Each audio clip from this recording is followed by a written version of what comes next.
If you'd like a more in-depth video about the story of Jason Everman, I would recommend Rock and Roll True Stories' video about him.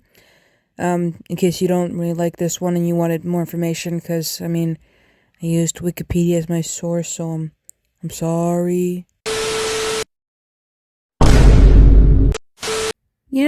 I never really anticipated for this to be my 1000th video.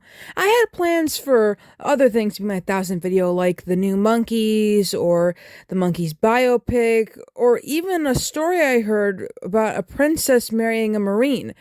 But I knew I needed to do this instead, although the Princess and the Marine story sounds way more interesting. Y'all probably don't even know who Jason Everman is, so I chose to do this instead. So, you probably don't even know who Jason Everman is. Well, in this video, I'm going to tell you who he is and how he went from being a guitarist in Nirvana to an army vet.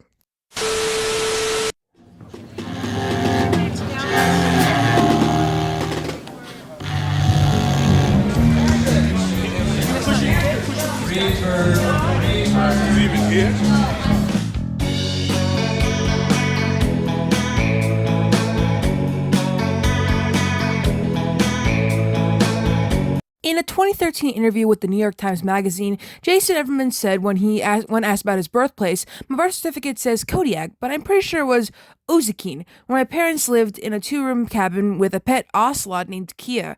Oh man, that's kind of cool, but I don't even know what those places are. His parents had moved to the remote Spruce Island to, as guitarist and writer Clay Tarver put it, get back to nature. But the marriage did not work out. His mother left with Jason when he was a toddler, moved to Washington, and remarried to a former Navy serviceman. The family eventually settled in Polouspo, across Puget Sound from Seattle. Man, that's a weird thing.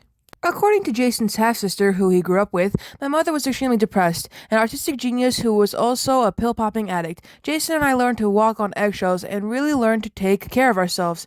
After an incident in which he and a friend blew up a toilet with an M80 firecracker, his grandmother put him in therapy sessions to deal with his emotional issues. Jesus Christ, bro.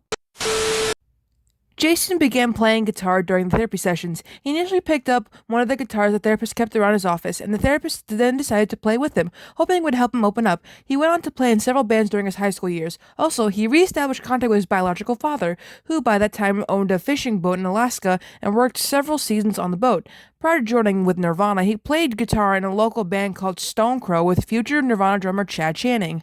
So, Jason joined Nirvana in February 1989 as a second guitarist. He is listed as being second guitarist on Nirvana's Bleach and appears on the cover, but he didn't actually play on any of the tracks. Nirvana founder Kurt Cobain said the credit was a token of thanks to Everman for paying a fee of $606.17 to record the album. Jeez, man. On the 2009 remastered edition of Bleach, Everman is no longer credited, but can still be seen on the front cover, and he is given special thanks in the booklet. He toured with Nirvana in the summer of 1989 in support of Bleach. He can be heard playing guitar on Trust No One, an unofficial release of a live performance in Boston. Kurt had broken his guitar the previous night and only provided vocals, leaving the guitar playing to Everman.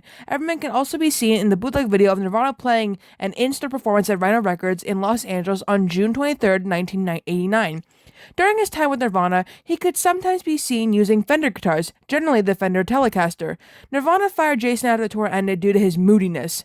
A 2-song Nirvana session featuring Jason on guitar is available, albeit in separate releases. A Kiss cover called Do You Love Me was released on the 1990 tribute album Hard to Believe, a Kiss Covers compilation, and Dive was released on 2004's With the Lights Out. Both tracks were recorded at the Evergreen State College's 24-track studio in June 1989. Jason then joined Soundgarden in fall of 1989 as Hiro Yamamoto's temporary successor on bass. In April of that year, he played on the band's cover of the Beatles'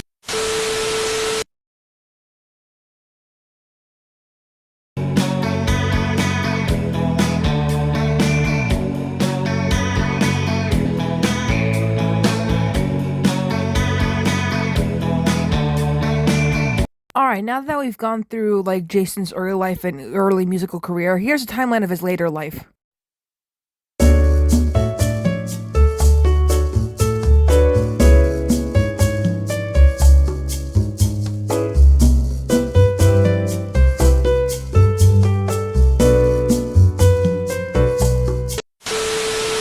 Thanks for watching. watching. Don't forget to like and subscribe and click the bell so you can have post notifications and you'll be notified for all my videos. And I'll see you later.